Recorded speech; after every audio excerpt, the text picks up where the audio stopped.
याचे फायदे: प्रदूषण कमी होते, ध्वनी प्रदूषण कमी होते, हवा प्रदूषण कमी होते, पेट्रोलचा खर्च वाचतो. चालून दाखव.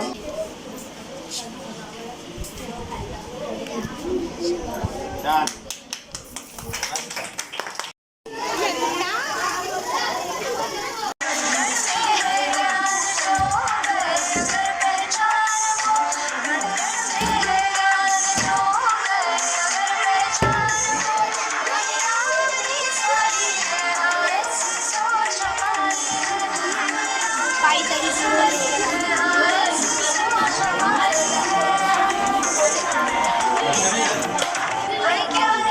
मीठ पाण्यात वापर करून आम्ही LED लाईट पेटवलं आहे. यामध्ये रासायनिक ऊर्जाचे विद्युत ऊर्जेमध्ये रूपांतर केले आहे. एक आंबा न्यूटनचा दुसरा नियम: बलूनवर चालताना जो जास्त भार ते बलूनवर हानी चालेल आणि बलूनवरचा भार काढला तर बलूनवर हानी चालेल.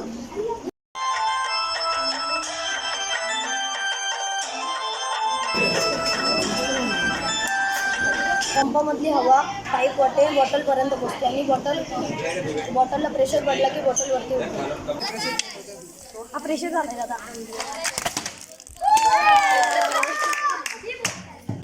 सोलर पॅनल हे सूर्यप्रकाश घेते आणि इलेक्ट्रिसिटी तयार करून देते. व्हॅक्यूम करण्यासाठी लागलेले साहित्य असल्याचे जर आपण जाणून काढू शकत नाही, त्याच्यासाठी मी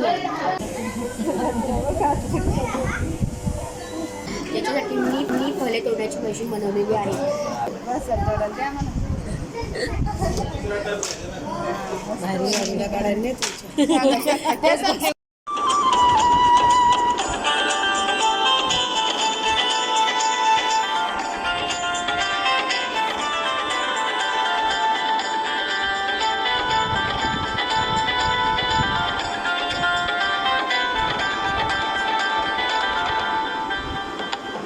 विज्ञानाने माणूस चंद्रावर गेला, परी अंधश्रद्धेतून मुक्त नाही झाला.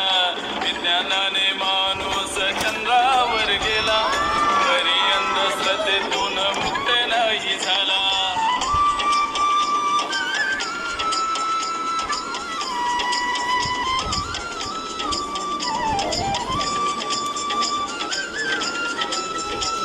माझ्या प्रकल्पाचे नाव आहे लसूण सोलण्याची मशीन.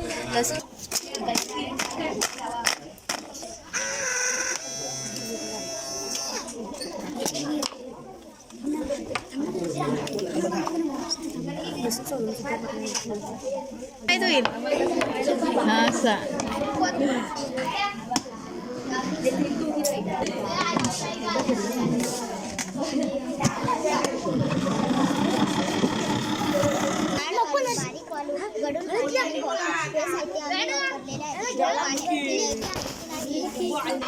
हा रेनकोट तू कसं बनवलास?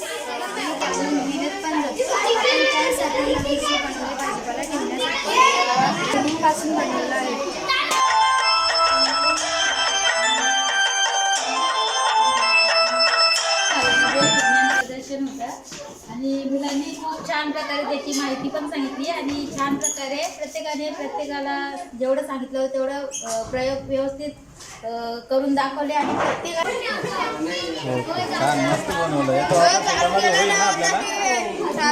अतिशय छान असे हे छोटे छोटे प्रयोग तयार केलेले आहेत.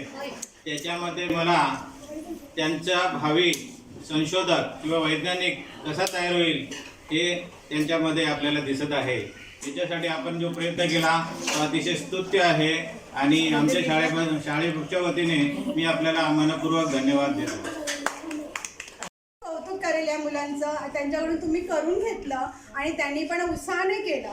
त्या संस्थेला माझे खूप खूप धन्यवाद आणि आभार. सर सिम्प्लिफाईड फाउंडेशन ही जी संस्था आहे ती गेल्या वर्षापासून आमच्या शाळेत कार्य करत आहे. तुषार सर आणि ओंकार सर ते आमच्या विद्यार्थ्यांना मार्गदर्शन वर्षभर त्यांनी केलं आहे आणि त्याचंच फलित म्हणजे आजचं हे विज्ञान प्रदर्शन होईल. या अतिशय उत्साहाने आणि खूप स्वतःच्या कॉन्फिडन्सने मुलं याच्यामध्ये सहभाग घेतली आणि त्यांनी खूप छान छान प्रयोग केले की ते कला मुलांना खरोखर यातून वाव मिळाला असं मला मनापासून वाटत आहे. मनापासून मी धन्यवाद करत आहे. धन्यवाद. मला फार आवडला.